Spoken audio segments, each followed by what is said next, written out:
Paz e graça para você ligado nessa emissora. Começamos agora o seu programa de reflexão, entrevistas e debates de todas as noites. Hoje vamos ter uma entrevista muito especial, como sempre. O professor Adalto Lourenço, físico, catedrático, cientista e homem de Deus, mais uma vez passa por São Paulo e nos empresta um pouquinho do seu tempo para uma entrevista e para a gente conversar abertamente, sem pauta pré-definida, a respeito das coisas que envolvem conhecimento científico, palavra de Deus e fé. Ele entende como ninguém dessas três coisas e vai nos ajudar, principalmente nesses tempos do século XXI, em que aparentemente ter fé significa não acreditar na ciência e vice-versa. Será verdade mesmo? Como entender a palavra de Deus escrita há tantos séculos atrás na linguagem científica? Por exemplo, o DNA não aparece nas escrituras, não mesmo? E o DNA mitocondrial, que a ciência não divulga muito e que prova que todos os seres humanos descendem da mesma mulher? Os dinossauros não estavam na Bíblia? Deus não os criou? Será que os fósseis são coisas forjadas pela ciência para provar que a Terra é muito antiga? Aliás, quantos anos tem a Terra? O universo está ou não em expansão? E coisas que a gente vai lembrando durante a conversa. Você não pode perder. Está no ar o Vejam Só.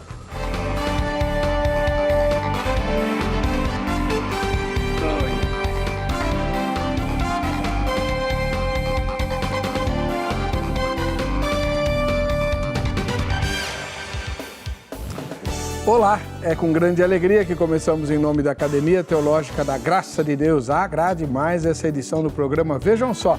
Tem presentes para você que votar na enquete. Ela está postada no site do programa, no vejamsó.com.br. Votou, foi sorteado, ganhou os presentes da Agrade, tá bom? Hoje o programa não é um debate, é uma entrevista que vai virar um pouco de debate, porque eu tenho várias perguntas complicadas e sem pauta pré-definida. O professor Adalto não viu nada do que eu pensei, né? Mas a gente vai falar sobre ciência e fé. Professor Adalto Lourenço, muito obrigado pela sua presença, paz e graça. Bem, prazer mais uma vez estar contigo aqui, Heber. O irmão é cristão de que confissão? Eu sou da igreja presbiteriana. Eu até brinco com as pessoas, meus pais me levaram para a igreja com 7 dias de idade. Sério? Mas eu me converti por volta de uns 10 anos. Ali eu entendi o que significa o que Cristo fez por mim. 7 dias? 7 dias foi quando meus pais me levaram. 10 anos de idade foi quando eu entendi a minha situação diante de Deus, que eu precisava de um Salvador. O irmão é membro de qual igreja? Sou membro de uma igreja chamada Igreja Presbiteriana do Redentor. Em Limeira? Atualmente estou como membro lá nos Estados Unidos, porque eu estou um pouco lá e um pouco aqui. Ah, tá. Aliás, o senhor está de viagem para lá mais uma vez, né? Cheguei e estou voltando para lá de novo. Ah, tá bom. Muito obrigado mais uma vez pela sua presença. E a gente vai assistir a matéria que fala um pouquinho do professor Adalto Lourenço e da sua obra, e já voltamos com várias perguntas para ele responder de sopetão aqui no Vejam Só. Você com certeza já fez essa experiência aí na sua casa. Colocou água e óleo no mesmo copo. Comprovação é que os dois não se misturam. Efeito muito parecido quando falamos de ciência e religião. O fenômeno parece o mesmo. Eles não se misturam, ou pelo menos essa é a opinião de muitos. É algo que foi criado durante anos e que parece que nunca mudou. Na verdade, apenas foi reforçado. Pessoas de dentro da igreja dizem que o cristão não pode trabalhar ou fazer ciência. Muitos cientistas dizem que não pode ou não existe ciência de verdade quando ela se mistura com a religião. Porém, em alguns momentos da história, aparecem homens e mulheres dispostos a quebrar essa barreira e mostrar que os dois podem sim andar juntos e ainda mais, eles podem se complementar. Um desses homens é Adalto Lourenço, mestre em física, com especialização em física de superfície. Além disso, graduou-se em teologia e música sacra pelo Seminário Bíblico Palavra da Vida. Os seminários ministrados sobre o tema criação e evolução geram muito debate, tanto na academia quanto dentro da igreja. E esse tem sido o trabalho de Adalto nos últimos anos, levar um pouco de conhecimento, tanto para aqueles que defendem a religião, como aqueles que defendem a ciência, mostrando que os dois podem sim caminhar juntos. E quando tem debate e principalmente polêmica envolvida, é claro que vira assunto aqui do programa Vejam Só. E hoje, com muita alegria, recebemos para uma entrevista mais do que especial o físico e teólogo Adalto Lourenço. Fique ligado, o programa Vejam Só de hoje está apenas começando e você com certeza vai aprender muito. Antes de começar as perguntas, eu queria que o senhor falasse um pouquinho sobre o livro Como Tudo Começou, que eu, o meu, que o senhor me deu, foi extraviado. Muito provavelmente está na Universidade Federal do Rio de Janeiro, né, em posse de um estudante de ciências biomédicas que o emprestou, sem me avisar. Mas, enfim, está em boas mãos. Ele está esgotado. Olha, o livro esse ano, inclusive, agora no mês de outubro, ele estará completando 10 anos do seu lançamento. Algumas pessoas, inclusive, perguntaram, você não planeja fazer uma segunda edição? Ainda não. O material que está lá dentro do livro, que é contido no livro, é um material extremamente atualizado. Durante esses últimos 10 anos, alguns exemplos poderiam ser alterados, mudados, mas a essência continua exatamente a mesma. Então é um material, inclusive o livro trata especificamente da questão do criacionismo científico. E como é que a gente acha o livro se ele está esgotado? Essa é uma boa pergunta. Só ligar lá na editora Fiel. Eu até brinco com o pessoal, é fácil lembrar, eles não são corintianos, mas são da Fiel. Pode ligar lá e fala, pessoal, olha, o livro está esgotado. Então pede para reimprimir, ou seja lá o que for. Existe versão eletrônica? Ainda não. Esse é um projeto que eu sei que a editora está trabalhando também.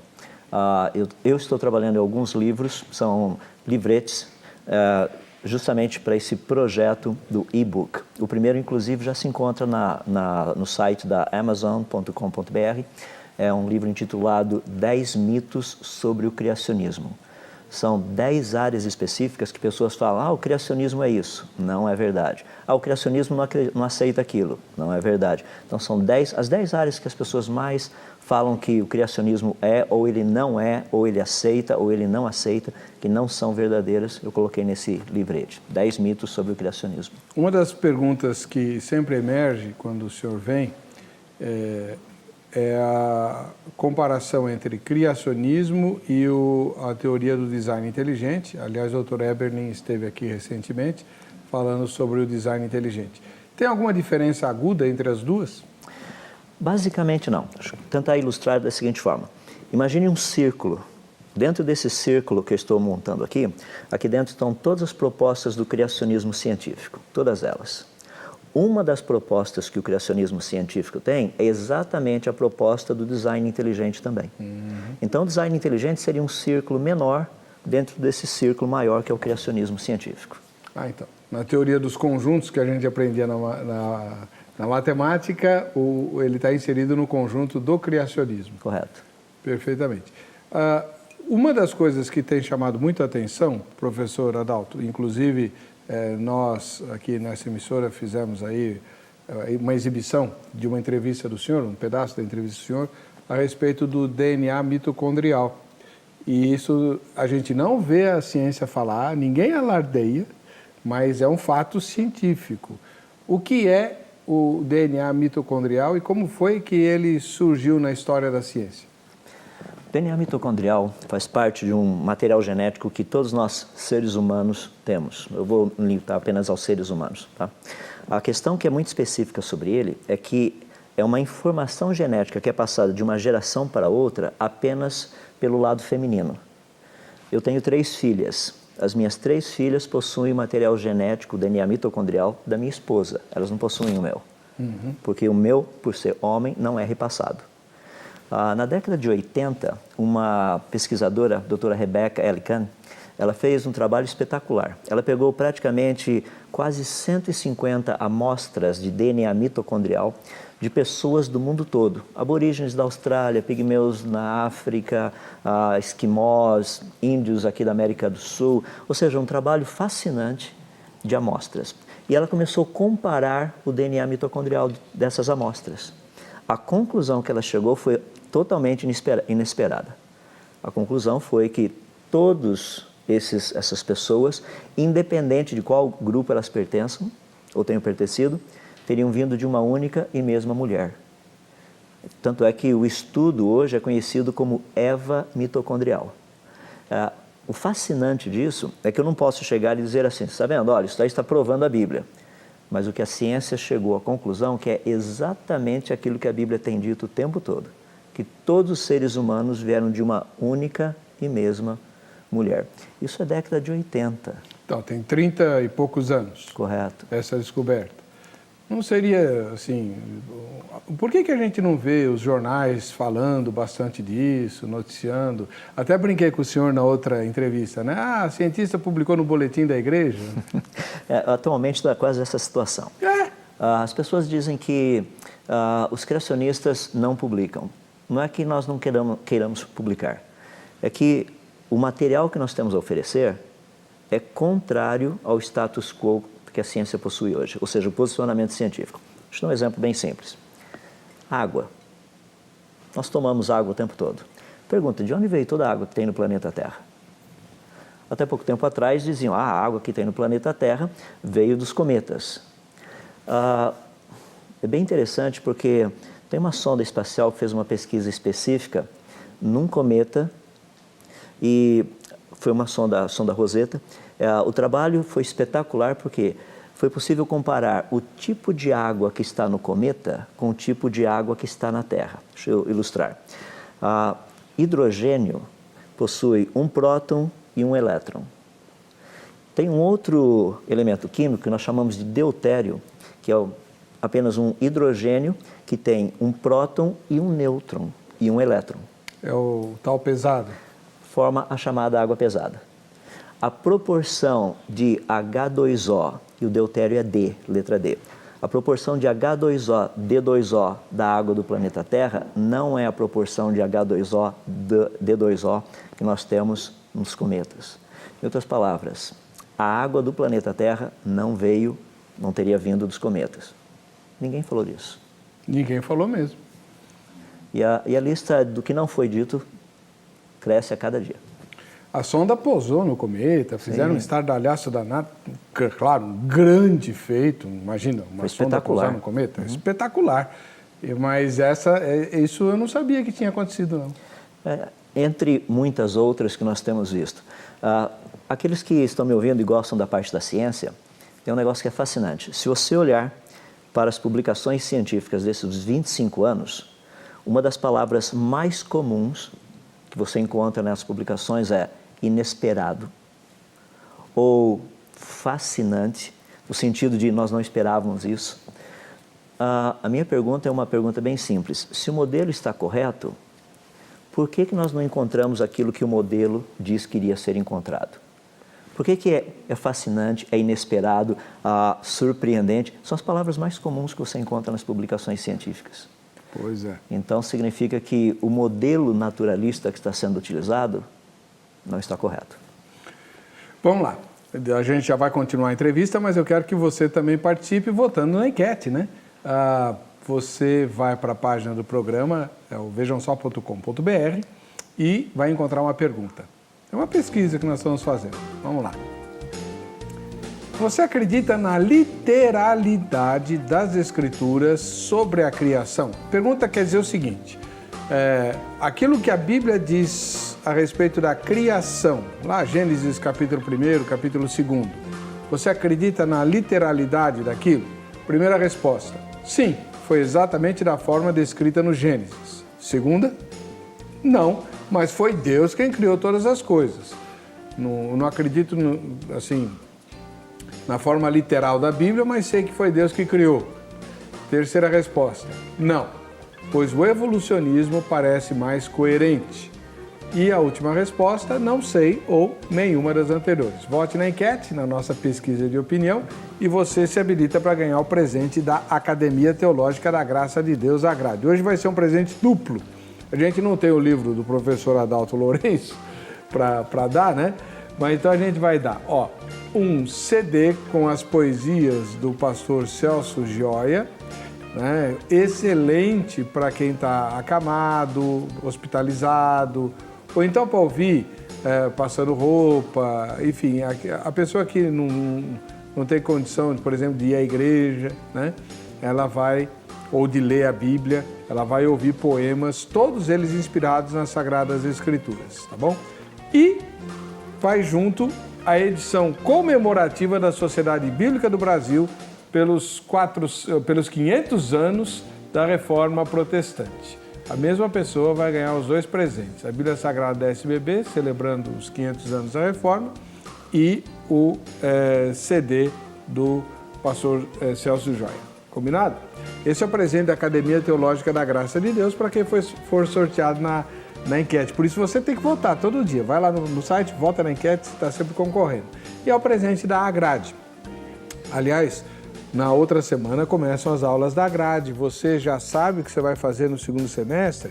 Hoje nós vamos ter mais uma vez aqui um banho de informação, de cultura, e vamos glorificar a Deus pelo conhecimento que Ele deu ao irmão Adalto. Mas ele se esforçou muito para chegar lá, ele teve que suar bastante, estudou, né? E por isso ele serve a Deus com o conhecimento que ele tem. E você, está estudando, está se aperfeiçoando? Dá sempre para fazer melhor o nosso trabalho para o Senhor. E a Agrade vai ser sua parceira nisso. Ela existe para te ajudar a servir a Deus melhor. Ela está presente no país inteiro, de norte a sul, leste a oeste, mais de 600 lugares diferentes para você estudar a Bíblia, que é o começo de tudo. E em várias dessas filiais existem outros cursos além do curso bíblico. Aqui em São Paulo, por exemplo, você tem análise bíblica, em outros lugares também tem. Você pode estudar canto, estudar como tocar violino, gestão eclesiástica, e tem um monte de outros cursos lá na grade. Depois você se informa. Anota o telefone e liga amanhã. 0 operadora 11 3115 0819. Em São Paulo, você se informa direitinho, tá bom? A gente está indo para o intervalo, voltamos já com o Vejam Só.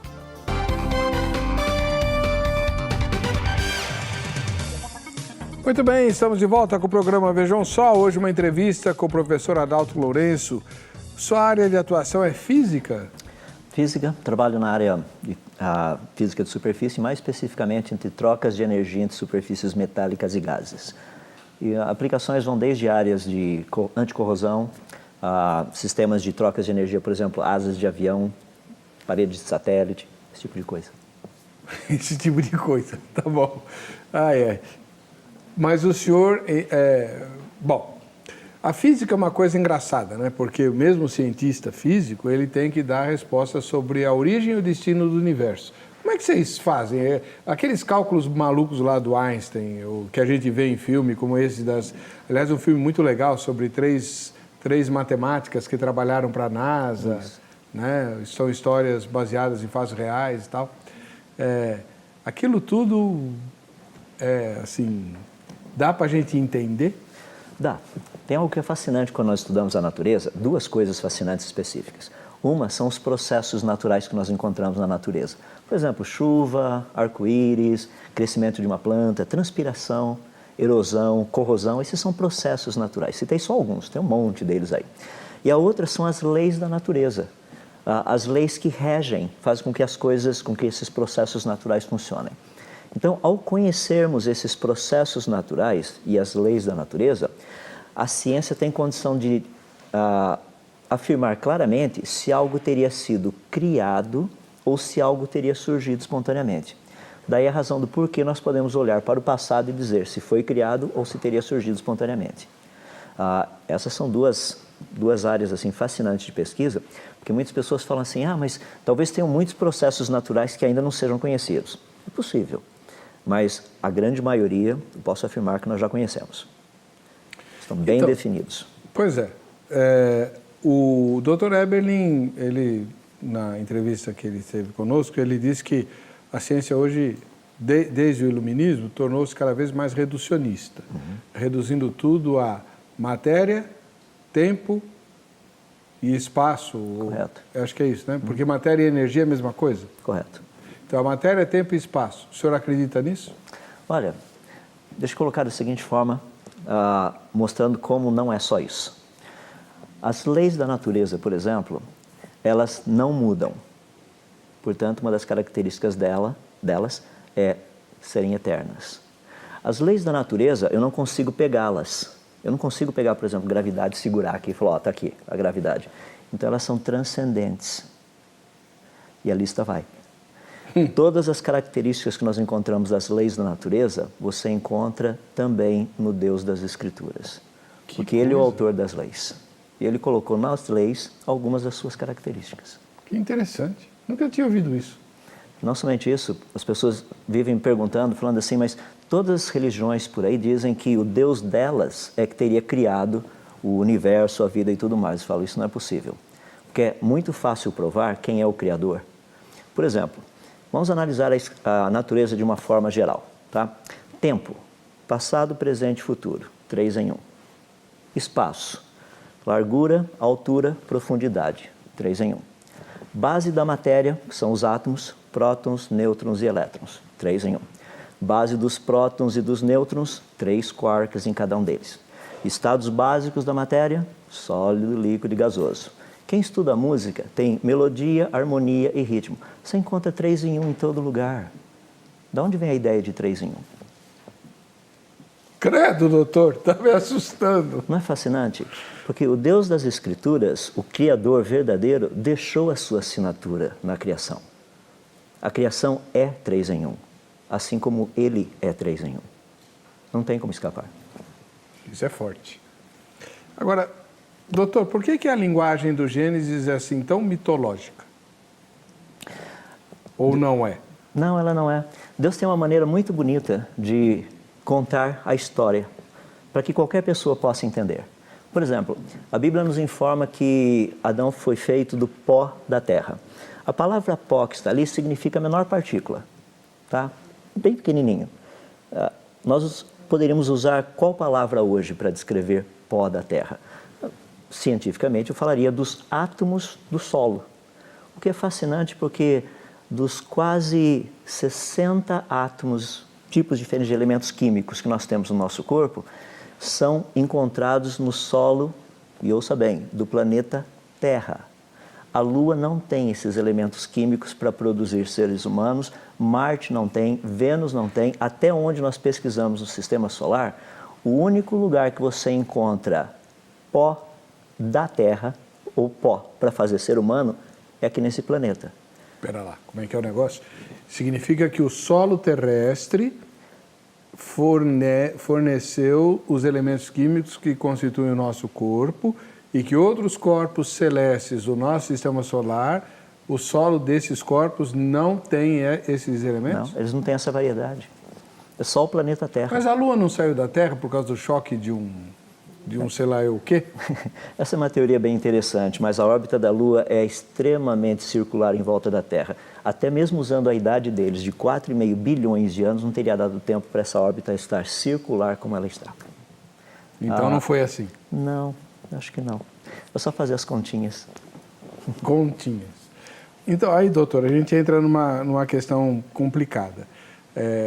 Eu mesmo me enrosco de vez em quando nela. Quando a gente lê a narrativa da criação em Gênesis, ela é dividida em dias. E o Sol e a Lua são criados no 4º dia. Então a Terra é anterior ao Sistema Solar? Ou, enfim, como é que a gente entende isso? Essa é uma questão muito interessante. Primeiro, lembra que ali é uma descrição feita pelo Criador. Ele disse a ordem que ele fez.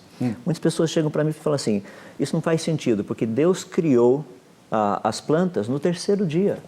E luz? O Sol e a Lua e as estrelas, o Sol só foi criado no 4º dia. Para que uma planta possa existir, ela precisa de luz. Luz foi criada no 1º dia. Certo. Ou seja, não tem nenhum problema ter planta criada no terceiro dia, porque já tinha luz. Que luz que era, que é o problema, né? Não, até nós sabemos por quê. É todo o espectro de radiação eletromagnética, porque luz é só radiação eletromagnética. Ah, só? Tem a Tá. visível e tem as demais. Por exemplo, infravermelho faz parte desse espectro. Muitas pessoas, quando vão à praia, um dia nublado, eles falam assim, não preciso de protetor porque está nublado hoje. Mas a radiação infravermelha, que é a que queima, ela atravessa a nuvem como se não tivesse nuvem. E a gente não vê. E a gente não vê. Radiação infravermelha, praticamente, é o que transmite o calor, é o que a gente coloca como calor. No segundo dia, nos é dito que Deus faz separação das águas. Já tinha água líquida. Se tem água líquida, tem radiação infravermelha. Então você tem o pacote todo. No terceiro dia, Deus faz separação, faz aparecer a porção seca das águas. Inclusive tem um detalhe muito interessante ali, que diz que Deus chama a porção seca, que é singular, Ele chama de terra. Nós a chamamos de Pangeia. A Bíblia é o único livro que diz que na sua origem o planeta Terra tinha um único continente. Parece científico, não parece? Bastante. E é. Mas e aí no quarto dia? No quarto dia Deus traz à existência Sol, Lua e as estrelas. Mas como é que era o sistema solar e o universo, então, até o terceiro dia? Essa é a parte que é fascinante, sabe por quê? Você para e pensa, o Criador, ele está fazendo um projeto, ele está desenvolvendo um projeto, e dá para perceber que houve um planejamento. Dias 1, 2 e 3, ele cria coisas, dias 4, 5 e 6, ele complementa com aquilo que ele criou. Por exemplo, no dia 1, ele cria a luz e faz separação entre luz e as trevas. No dia 4, ele cria o Sol, a Lua e as estrelas. Agora, o Sol é o responsável para continuar fazendo o processo de luz e trevas. Tá? Ou seja, a emissão que vem de lá. No segundo dia, ele faz separação das águas e cria o firmamento.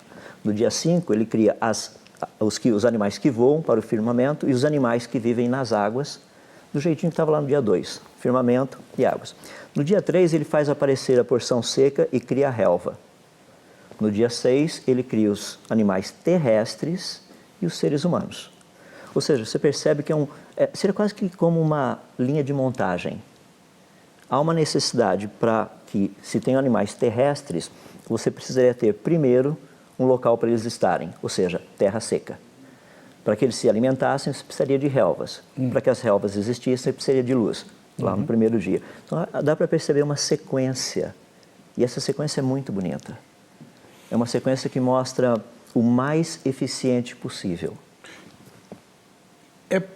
É possível pensarmos, então, que Deus, de fato, começou tudo com a Terra era, ou pensando num geocentrismo, porque a narrativa é geocêntrica. Essa é uma área, assim, também interessante na física. A minha pergunta é o seguinte, seria possível o universo ser geocêntrico? Depende das equações que nós estivermos usando. O que você gostaria de colocar como centro? Por exemplo, imagine um avião, tá? O avião está se deslocando a, digamos, a 800 km por hora. Eu estou sentado bem lá na frente, mas eu resolvo ir até o fundo do avião. Então, eu estou andando dentro do avião. Qual é a minha velocidade? Depende. Depende. Eu estou medindo a velocidade dentro do avião ou alguém que está observando lá de fora do avião? Qual é o meu referencial? O avião ou fora do avião? Eu estou medindo, por exemplo, o sistema todo. A Terra está no centro do quê? Não sei, o universo é infinito? Não, o universo é finito. Ah, é? É. A radiação de fundo, por ser exatamente a mesma, mostra que o universo é finito. Essa radiação de fundo é uma micro-radiação de fundo, dá mais ou menos uns 3 graus Kelvins, 270 graus Qual abaixo do é o zero. tamanho do universo, então? Se eu fosse dizer com precisão, é o dobro da metade, mas isso não significa nada. Então, eu teria que dizer que é exatamente aquilo que nós acreditamos seria cerca de mais ou menos 93 bilhões de anos-luz. Um ano-luz equivale a mais ou menos 9,5 trilhões de quilômetros. Então, para ter uma noção do universo todo, teria que multiplicar 93 bilhões por 9,5 trilhões. Tá, ok. Não precisa fazer isso.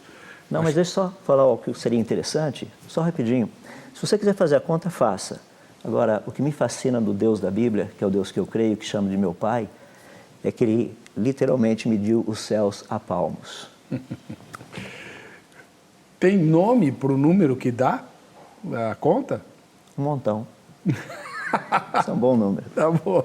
E aí, seria possível dizer que a Terra está mais ou menos na metade desse... Tem algumas medições que são muito interessantes, que estão relacionadas como as galáxias se agrupam. Certo. E um estudo que foi feito há cerca de mais ou menos uns 10 anos atrás, 10 a 15 anos atrás, mostrou algo muito interessante. Parece que as galáxias encontram-se agrupadas em círculos. Mas para alguém perceber isso, somente quem estivesse no centro ou muito perto do centro poderia perceber. Seria mais ou menos assim, imagina uma piscina, água bem parada, e você joga uma pedrinha na piscina. Certo. Então começam a formar aqueles círculos. Se você estiver bem perto onde a pedra foi jogada, você vê os círculos se espalhando. Mas se você estiver lá do outro lado da piscina, no mesmo nível da água, você só vê com uma paredinha de água chegando até você. Você não tem noção que aquilo é um círculo. Entendi. Pelo fato de nós termos visto esses círculos de galáxias, a impressão que nós temos é que nós estamos muito próximos do centro, se não no centro. Interessantíssimo isso. Quanto tempo ainda tenho nesse bloco? Bom, vamos lá para o Vejam Só, quem assiste ao Vejam Só, e depois a gente vai continuar com outras perguntas. Nesse meio tempo, o doutor Adalto toma a água dele, né? Vai chegar, está chegando agora, na semana que vem, nós vamos fazer o sorteio da foto premiada do Vejam Só, quem assiste ao Vejam Só, né? Então você não perca tempo aí. Temos a enciclopédia que a gente vai dar para a foto sorteada. Essa enciclopédia de Estudos de Teologia do pastor Jamierson, 3 volumes. O pastor Jamierson foi só o coordenador, né? 3 volumes em linguagem para leigos e todos os temas da teologia. E uma diária de um final de semana na Pousada Estrela Alpina, lá em Monte Verde, nas Minas Gerais, com direito a um jantar romântico, preparado pelo pastor Marcelo, lá da Missão Horizontes, né? Um lugar maravilhoso que é Monte Verde, no sul de Minas. E o jantar lá é maravilhoso também. E aí você já aproveita e conhece a Missão Horizontes, cuja sede fica ali próximo da pousada, tá bom? Vamos ver as fotos? A primeira foto de hoje veio de Guarulhos, na Grande São Paulo. A Carolina Correia e o Humberto Correia, né? Eles moram aqui em Guarulhos, um município encostado em São Paulo. Se quiserem vir assistir a gravação do programa, é só combinar aí pelo Facebook. Viu, Carol? Segunda foto vem lá da Paraíba, de São Miguel, mas na Paraíba. É o pastor Ivanilson Antônio da Silva. Um ósculo santo para o senhor e para os membros da sua igreja, viu, pastor Ivanilson? Deus abençoe. Agora a gente vem para aqui, para São Paulo, mas lá em Jacupiranga, no interior de São Paulo, nós temos o pastor Davi Elias Domingos. Obrigado, pastor. O ósculo santo também para o senhor, para a sua igreja e para o povo aí de Jacupiranga, no interior de São Paulo. Voltamos à capital, o Mauro, a Renata, a Heloísa e a Lara. Vamos lá, Mauro, Renata, Heloísa e Lara, né? Obviamente da direita para a esquerda, né? Eles são aqui da capital, assistem ao programa juntos, a família inteira, né? E estão convidados para virem assistir a gravação. É só combinar o dia pelo Facebook. E a última foto de hoje vem lá de Tamandaré, em Pernambuco. Nós temos o Jorge Melo, a Thaisa Souza e o filho Benjamin, né? Olha que família linda assistindo ao programa juntos, né? Inclusive o seu Benjamin muito aceso para essa hora da noite, né? Mas tá bom. Tá com o papai, tá com a mamãe, tá tudo certo. Não tem problema não. Deus abençoe vocês. Um ósculo santo ao povo de Tamandaré, em Pernambuco. Tem tempo ainda, Angélica? Vamos lá. Professor Adalto, esse fim de semana eu estava tendo uma discussão lá com o pessoal da igreja e alguém me disse que Isaac Newton, que foi um grande físico também, né? É dele a equação sobre a gravidade? Uhum, Eminho é mão dividido por D2 e tal, é isso? É isso aí mesmo. Ainda lembro, olha só, hein? Só? Eminho é a massa do menor vezes a massa do corpo maior dividido pelo quadrado da distância. Tem que colocar a constante gravitacional ali no meio, que é o G. G vezes M1, M2 dividido por R ao quadrado. Só por curiosidade, esse G que Newton colocou ali, é que eu não sabia explicar, pode ver que o G é maiúsculo, que é da palavra God na língua inglesa. Ah, é? É. Não, mas a gravidade nas equações é G também. G também. Legal. É verdade que Newton foi superado ou desmentido por Einstein? Einstein fez uma proposta que é algo bem interessante.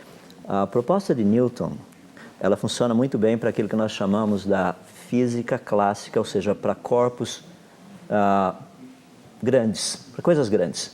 Quando você trata do mundo atômico e subatômico, você percebe que as equações ou a equação de Newton não funciona do jeito que deveria funcionar. Ou seja, é uma equação que é uma aproximação de alguma outra coisa. Einstein procurou descrever isso daí também para o pequeno mundo subatômico e atômico que nós temos. Então, é a parte da teoria da gravitação proposta por Einstein. Essas duas praticamente se complementam, mas ainda o trabalho continua porque a ideia principal, e Einstein praticamente gastou uma boa parte do final da sua vida naquilo que é chamado de teoria dos campos unificados.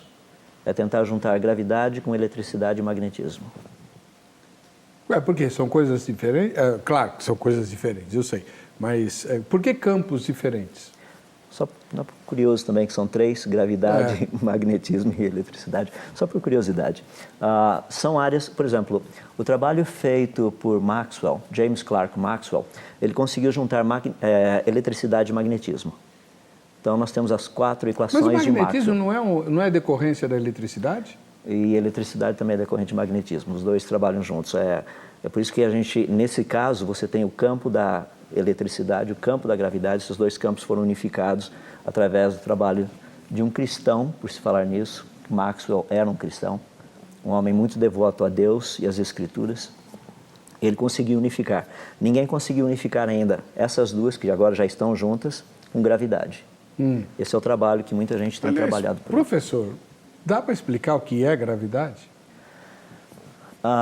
Com o conhecimento que nós temos até o presente momento, não. É por isso que eu comento com as pessoas que é algo fascinante.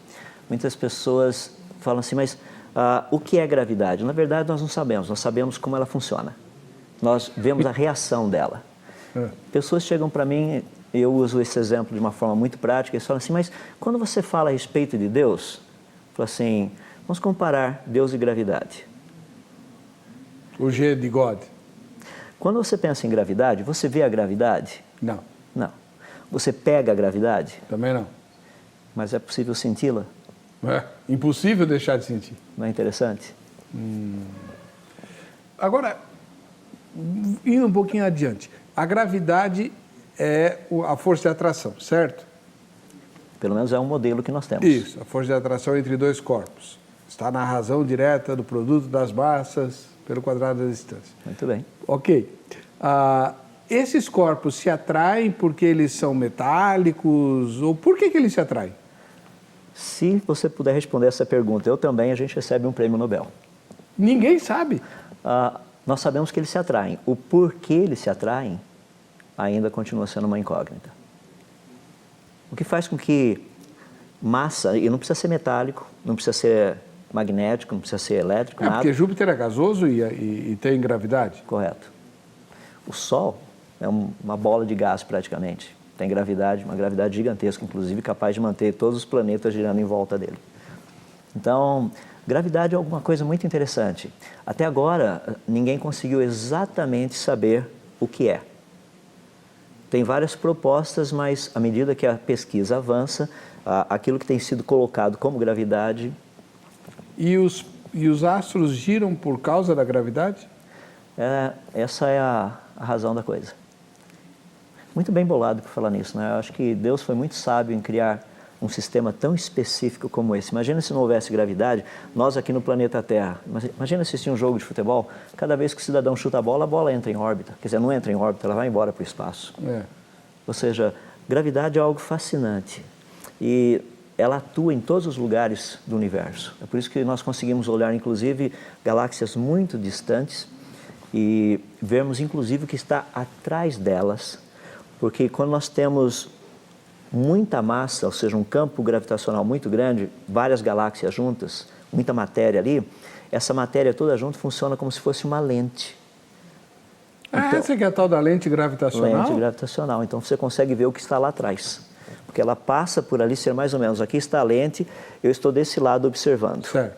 Desse lado aqui está alguma coisa que eu não consigo ver. Mas como essas galáxias têm uma massa muito grande, elas funcionam como se fosse uma lente ampliando essa luz que vem aqui de trás, passando por aqui. Eu consigo daí ver o que está ali atrás. Foi através desse tipo de lente gravitacional que os cientistas descobriram galáxias que estão a mais ou menos quase 13 bilhões de anos-luz de distância da gente, que têm uma massa gigantesca. Para eles foi uma surpresa. Por quê? Porque o universo estaria, dentro da teoria deles, teoria naturalista, estaria nascendo. Mas como seria possível ter um bebê nascendo com um corpo de adulto? Então... A gente tem que ir para o intervalo. Voltamos já já com o último bloco dessa entrevista com o professor Adalto Lourenço no Vejam Só.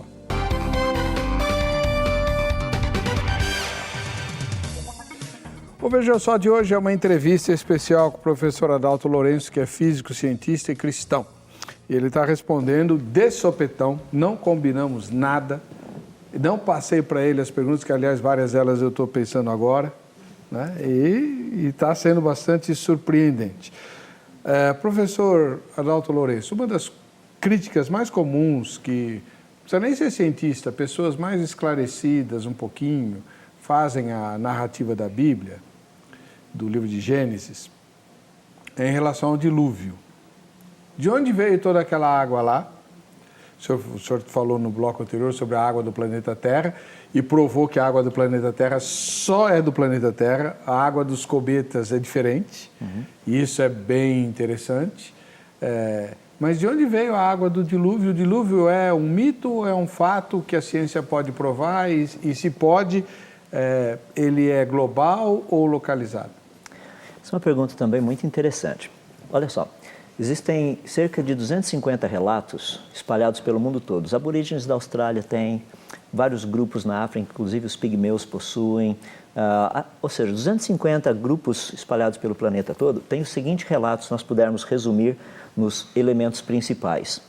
Um dos seus antepassados teria salvo os animais num barco por causa de uma grande inundação causada pela ira dos deuses ou de um deus. 5 elementos. A pergunta científica, no fundo é matemática, que nós temos que fazer é o seguinte: qual a probabilidade de 250 culturas terem inventado exatamente a mesma mentira? Ou seja, nós não estamos tratando com um mito. É algo que ficou guardado como parte, como memória coletiva de todas essas culturas ao longo de todos esses anos. Esse é o primeiro ponto importante. O segundo ponto, que é muito interessante, a pergunta de onde teria vindo toda a água. A Bíblia diz que a água não veio de cima. A Bíblia diz que romperam-se as fontes do grande abismo. A água veio de baixo. Em 2013, no estado de Rondônia, foi encontrado um diamante, sendo que 1,5% da sua massa é água. Isso significa que o planeta Terra já teve um oceano gigantesco lá embaixo. Não está mais lá. Ajuda? Mas não é fogo que tem no centro da Terra? Isso tem que descer bastante. Estou falando assim de mais ou menos uns 50 quilômetros de profundidade. Lembra que se nós descermos, são mais ou menos 6.370 quilômetros descendo. Estou falando só de uns 50. Só para falar nisso, para as pessoas terem uma noção, se a gente pegar o que a gente chama de crosta terrestre, a terra firme, essa parte que a gente está em cima, e compararmos com o ovo, ou seja, se nós fizéssemos um ovo do tamanho do planeta Terra, a casca do ovo seria muito, muito, muito maior do que essa casquinha que a gente mora em cima dela aqui no planeta Terra. Ou seja, mais ou menos uns 50 quilômetros abaixo, de 50 a 100 quilômetros, já houve um oceano gigantesco nesse planeta que não está mais lá. Então não foi chuva? Não, a chuva foi o resultado dessa água vindo de baixo. Esse é o resultado. Como assim? Se a água vem de baixo, ela não chove?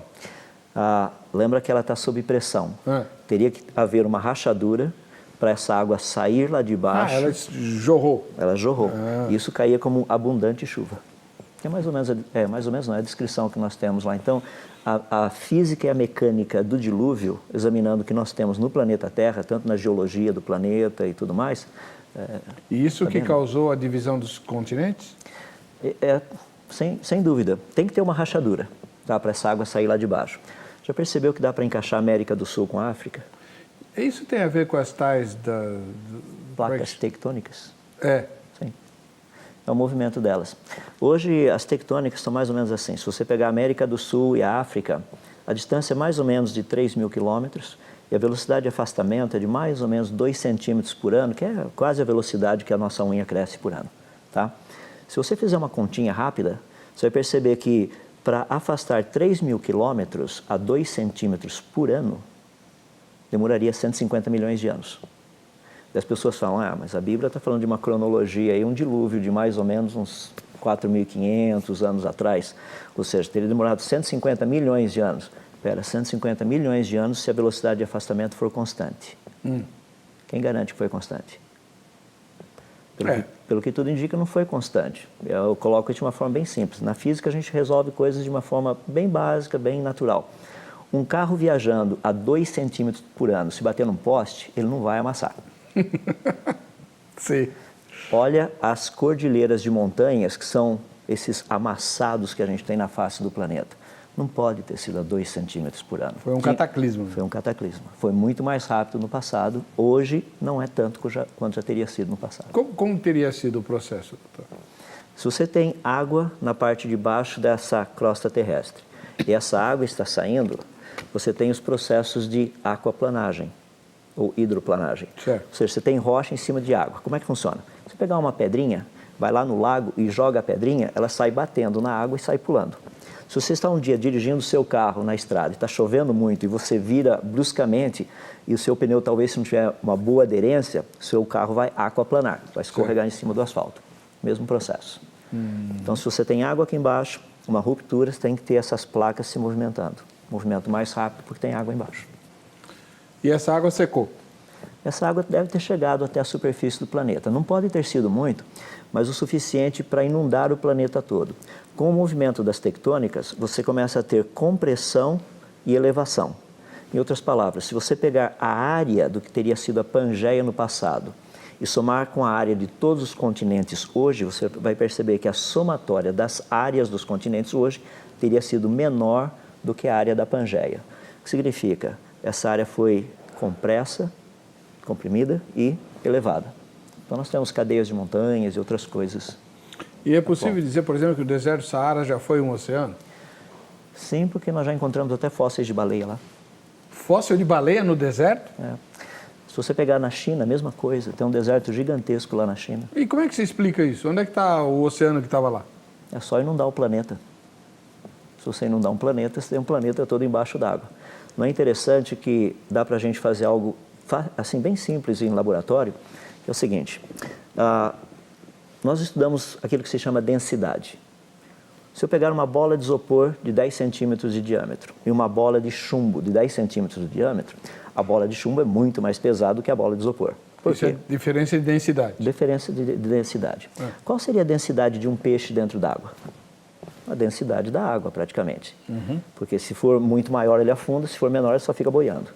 Qual seria a densidade de um anfíbio dentro d'água? Um pouco menor do que a densidade de um peixe dentro d'água. Qual a densidade de um réptil dentro d'água? Menor do que a densidade de um anfíbio dentro d'água. Qual a densidade de aves e mamíferos dentro d'água? Aí depende do tipo de pena, pelo, coisas desse jeito. Mas seria menor do que a densidade de um réptil dentro d'água. Vamos pegar os 5, desculpem. Temos peixes mortos, anfíbios mortos, répteis mortos, mamíferos e aves mortos, todo meio de uma misturada de lama e água aí. Se eu produzir pressão e descompressão no meio dessa água e dessa lama, os que têm densidade maior afundam, vão mais para o fundo. Os que têm densidade menor, quando eu produzir um processo de descompressão nesse sistema, os que têm densidade menor sobem. Deixa eu colocar da seguinte forma. Vamos imaginar que o planeta Terra estivesse totalmente inundado com água. Lá embaixo você tem água e lama e animais mortos misturados no meio de toda essa água e essa lama. Maré alta, compressão. Maré baixa, descompressão. Maré alta com compressão faria com que os que têm densidade maior afundassem. Densidade maior qual? Peixe? Não. Peixe são os peixes, estão lá embaixo. Densidade menor seriam mamíferos e aves. Ou seja, quando você tem maré alta, a pressão é maior, os que têm densidade maior afundam. Maré baixa, densidade menor, os que têm pressão menor, os que têm densidade menor sobem. Depois de maré alta produzindo pressão, maré baixa, descompressão, depois de um tempo, você teria uma ordem de animais mortos no meio dessa água e dessa lama. A ordem seria peixes, anfíbios, répteis, mamíferos e aves, alguma coisa assim, ou aves e mamíferos. Isso a gente reproduz em laboratório. Qual a ordem que nós encontramos no registro fóssil? Peixes, anfíbios, répteis, mamíferos e aves, aves e mamíferos. Então está provado que houve o dilúvio. Foi universal? A pergunta é, por que Deus iria pedir para Noé construir um barco, sendo que aves e animais migram de um lugar para outro espontaneamente? Está respondido. Outra questão, doutor, a equação mais famosa de Einstein é a tal do E igual a mc ao quadrado, né? Energia igual a matéria vezes... Velocidade da luz ao quadrado. A velocidade da luz ao quadrado. Isso, de algum modo, é incompatível com aquilo que a gente aprende sobre a criação de Deus na Bíblia ou tem a ver? Não. Todas as descobertas científicas, inclusive essa da equação de Einstein, é fascinante. É uma equação verificada ou ainda é uma teoria? Ela já está com mais de 99,999 comprovada. Ou seja, parece que é assim mesmo. Ou seja, é fascinante quando a gente percebe que quando pessoas com uma mente brilhante como a de Einstein conseguem ver algo na natureza e falar assim, a natureza funciona desse jeito. E realmente funciona daquele jeito. E o fascinante é poder colocar isso numa equação. E mostrar que, por exemplo, a energia que você tem numa folha de papel daria para manter uma locomotiva e com mais de 150 vagões rodando em volta do planeta Terra por quase um século. Então, é fascinante. A Bíblia não tem nenhum ponto de contato com isso? Diretamente não, mas quando você vê logo no início, você percebe que o texto de Gênesis diz assim, no princípio criou Deus os céus e a terra. No princípio, tempo, os céus, espaço, a terra, matéria.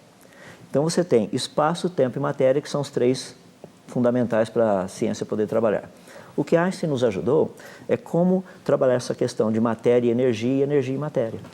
Ou seja, você pode transformar matéria em energia, que é o que o Sol faz o tempo todo, e energia em matéria, também dá para a gente fazer isso, tem sido feito em laboratório. Dá para fazer reverter energia em matéria? Também dá para brincar um pouquinho com isso.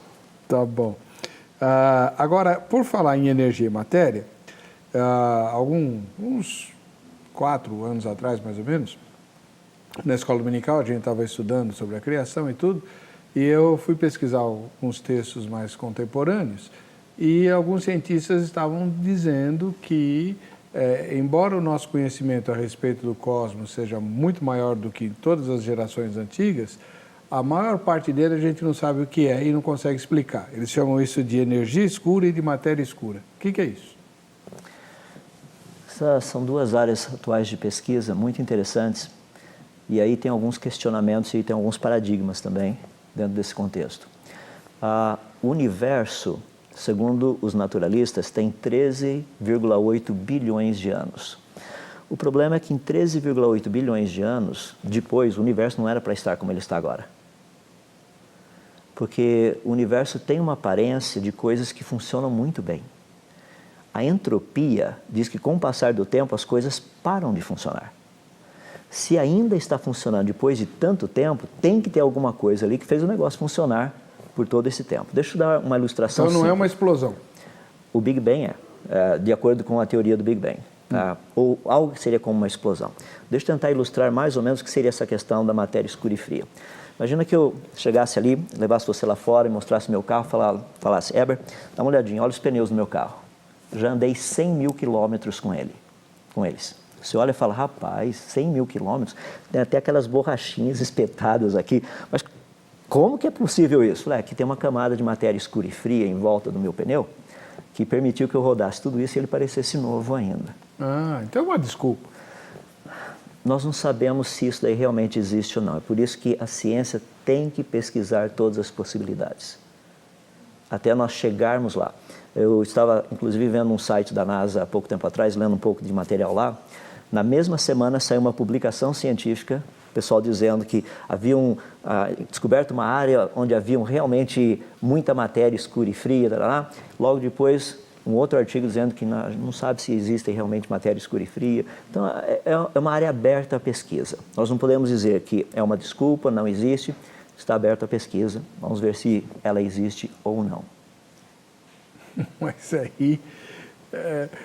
Então, se eu entendi bem o seu raciocínio, como as contas não fecham para a teoria evolucionista, é preciso dizer que há coisas que a gente não compreende e que explicariam a equação. É isso? Se nós pegarmos, por exemplo, existe algo que nós chamamos de matéria bariônica. Matéria bariônica é aquela que a gente conhece. São os elementos químicos, as partículas subatômicas, prótons, nêutrons, elétrons, quarks, neutrinos, esse tipo de coisa. Se nós pegarmos isso que existe, que a gente conhece, testa em laboratório, segundo a teoria naturalista, isso é mais ou menos 4% de tudo que tem no universo. Então, cerca de 96% é daquilo que a gente não tem como testar em laboratório e nem sabe se existe. Usando esses 96%, daí talvez você possa chegar nesses 13,8 bilhões de anos. Então, esse número pode não ser real. Correto. Qual seria a idade do universo, na sua opinião?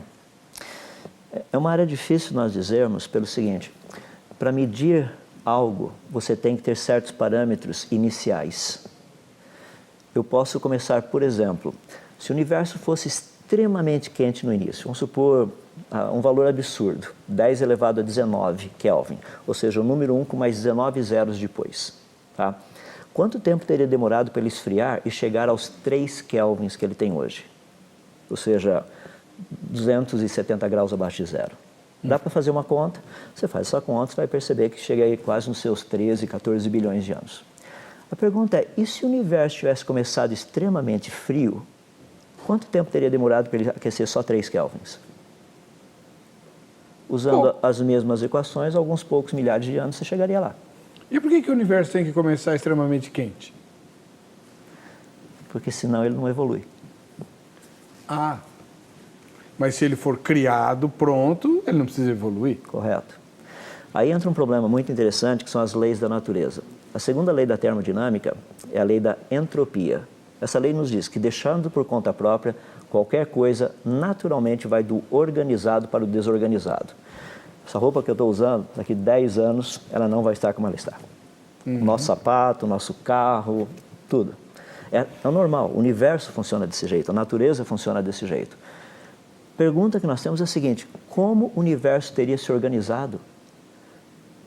Cientificamente, ele não faz isso, ele se desorganiza. Então, pelo conhecimento que nós temos das leis da natureza, o universo teria que ter começado pronto, completo, complexo, perfeitamente funcional, para que hoje, um certo tempo depois desse tempo de criação, ele ainda fosse funcional. Seria mais ou menos assim, imagina, ninguém sairia daqui hoje e compraria um carro extremamente velho, com a esperança que com o passar do tempo ele iria ficar novo. Isso não faz sentido.